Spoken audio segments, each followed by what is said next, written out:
not going to get a second chance in the game. Hi, my name is Trey Stewart. I'm defensive back coach at Illinois College, and today we're going to talk a little bit about the Read 2 defense, or as most people know it, as Palms.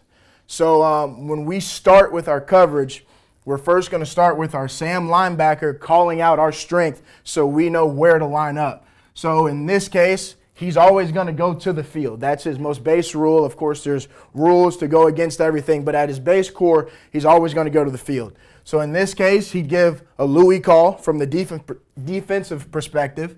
So our free safety and our field corner are both going to travel with him.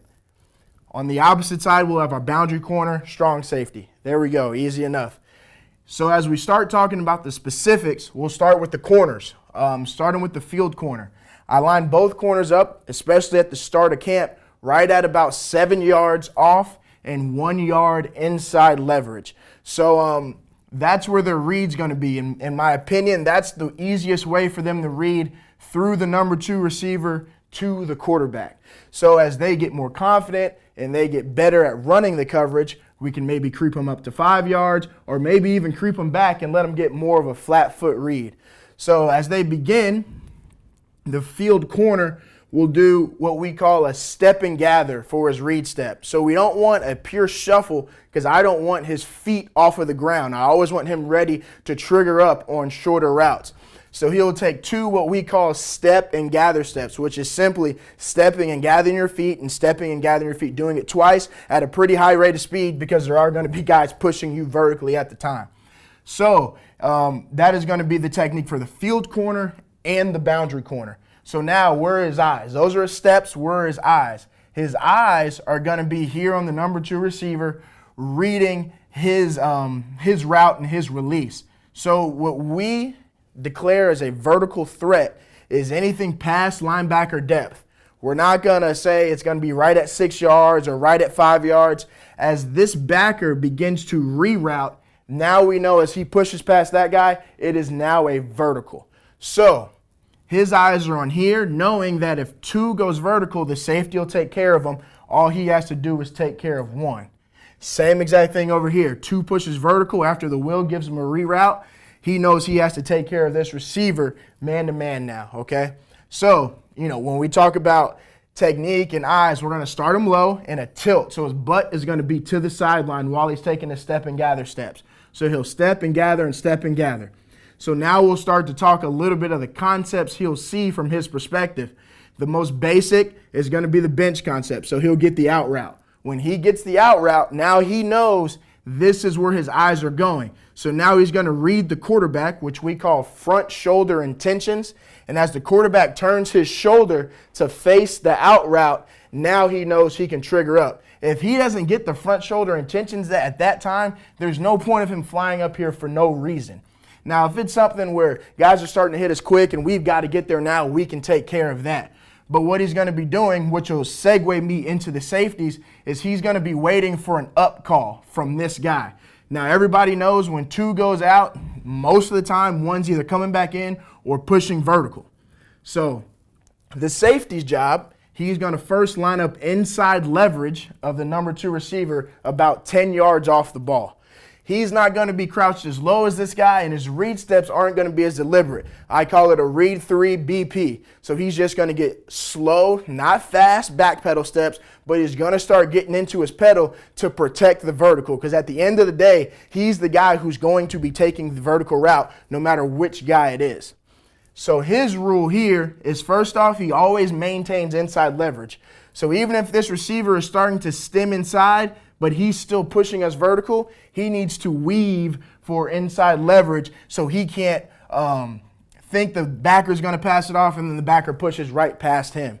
So as this guy is weaving for inside leverage, he is also reading the release of the number 2 receiver.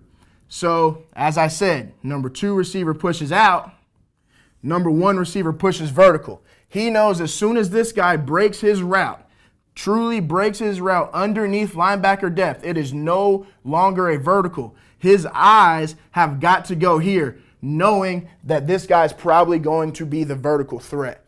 So when he opens his hips, he has to be going directly to the hip of the receiver. If you're going to overshoot him, it's going to leave a huge cover 2 hole, the whole shot that every OC wants to hit. If you undershoot him, of course, that's 88 and out the gate, what nobody wants. So he'll open his hips, go straight to the back hip of this receiver while giving this guy an up call, letting him know he can now come here. So to get to a less messy part of the board, now we start talking about, so coach, man, there's a couple of problem routes that we're afraid of. So one of the things that we see a lot to try to beat palms, number 2, we'll push vertical to clear this safety out. This safety gets a vertical. What he has to do, he has to turn into his receiver, make contact. That's a big rule. Everybody wants to be a cute defensive back and not make contact. You've got to get into his hip, and now you're carrying him vertical, whether he's running a post, whether he's running a corner, or whether he's purely going vertical. The hardest thing for this safety to do is going to be the end breaking routes, so the dig and the post. So now this guy's pushed him just vertical enough where he thinks, I need to open my hips. He's got to be athletic enough to get down in here and drive on the dig. Or if this guy breaks his route, since he is inside leverage, if he goes on the post, he's got to fight back to the top field shoulder to protect himself from the deep shot, okay? So what we have here, so if we get a post by 2, he's working over the top field shoulder. It's going to be the same rule for the boundary corner and also the field corner. If we get the double post, he's going to be the guy on here. He sees 2 go vertical. He knows he has 1 man-to-man. He'll stay here, and he will work over the top of the post, okay? So as we continue and we get to the film, you guys will see more route concepts, and you guys will start to understand what the different intricacies of the coverage will look like against all kinds of different concepts. All right, so as we start watching a little bit of tape and we start looking at everything, remember, these are not perfect clips. These are times where I'll probably get excited here and start coaching again. So as we look here, here's our Sam linebacker. As I said, this is the guy that has declared our field, and he's taken the field corner and the free safety with him. Boundary corner's here, strong safety. The boundary safety is now here. We're looking at a 2x2 set, just as we saw on the board. So as we start the clip, boom, we now see this guy has ran the out route. He has clearly declared it's an out route. There is no question whether that is an out route. As you can see, the corner here also already has his foot in the ground. He sees quarterback front shoulder intentions. He's going there. He sees the out route. Now he has time to get there. As we take a peek at the safety already has his hips open, and he's now exploding to the number 1 receiver. Now, I might even tell this guy his track is going a little bit too much towards the pylon, and he can be a little bit more aggressive and go towards the receiver. But overall, the read, they are doing well. So we get to the receiver, don't quite get the pass breakup we're looking for, but that's okay. We'll deal with that. So something else I'm going to teach this corner right here, something I think will get him from making the tackle to getting a pass breakup himself. He's got to get more weight on this front leg. He needs to have at least 70% of the weight of his body on this front leg and 30% on the back. So when he reloads, he's not taking this extra gather to get there. Boom, it happens that much faster, and that's what we're looking for, and that's what's going to get this guy there to, instead of making a quick tackle, to get to being able to break up that pass. As we look at another example, so this time, we're getting guys pushing vertically. Now, especially up here to the field side, this is not a clear read. He does make an inside move, but in my opinion and in this safety's opinion, that needs to just be a stem, which means he never took his eyes off of him. That was his guy the entire time. As we look down here, these guys both get vertical routes, and they stay on top of the post. Both guys, safety, inside leverage, he comes to stick. Corner comes to stick. Up here also, corner's getting the step and gather steps that we spoke about. Now he also needs a little bit more weight on his front leg, but now he's ready to take number 1 man-to-man. At the end of the day, our defensive backs need to come up and be able to secure a tackle, so good job there. So here, play 3. Still in doubles, we're still in palms. And as we look at it here, we get a little bit of play action. That's fine. That doesn't affect us in the back. Our eyes are in the right place. We're reading the pattern. 2 pushes vertically. Safety maybe should have a little bit more inside leverage, but I'll give him the benefit of the doubt there. He sees this guy, boom, his eyes are here. Corner gets 2 vertical. He knows number 1 is now his man. Ball's off, trigger, go make a play. He does a great job of putting the foot in the ground, no wasted step. That's a T-step, down in the ground, over the top. Do not put your hook hand before your swat hand, but he does also secure the tackle, which is exactly what we're looking for. We're getting the same thing, same basic concept to the field. Now our corner here does a good job of trying to help his safety out and also help out his outside linebacker. So he's letting his backer know he has an in route, which allows him to come off and be able to reattach. So yes, this guy is technically man-to-man, but he sees this is not a ball that's coming here right now, and he's trying to help his buddy. And at the end of the day, what we always say is if we're going to err on taking away the deep route and giving up the short stuff.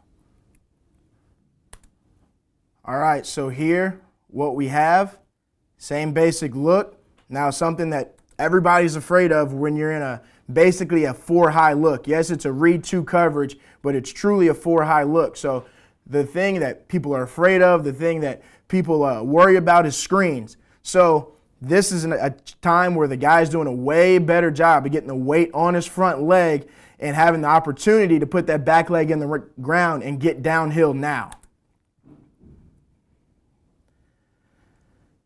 So the receiver blocks first threat, which he sees this guy as the first threat because he is technically triggering on ball off. Receiver goes and blocks him. That allows our linebacker to be a free runner, and they both meet at the ball carrier. That is exactly what we are looking for when we get the screen. Now, what I tell this safety on that play side, if you get screened, you are the guy looking for any type of screen and go, look and go, double pass. That is now your responsibility. It must declare past the line of scrimmage for that to be your fault or your issue, okay? So that's big for this safety because everybody's going to come to it. They'll see both guys triggering, and then they're going to go to a screen and go. They're going to go to a bubble pass or anything like that. So this is a good look at the corner, getting the weight, getting his read steps, playing through the receiver, keeping his outside shoulder free, not letting anything outside of him, allowing our linebacker to come through, be the free runner. Boom. Now we're in 2nd and 8, and we're playing football. So at the end of the day, the read 2 coverage, yes, there are going to be some things that are hard to cover, but when the technique is done properly, we feel confident that pretty much any route concept given to us, we can go ahead and compete at our finest and let our guys be athletes at the end of the day.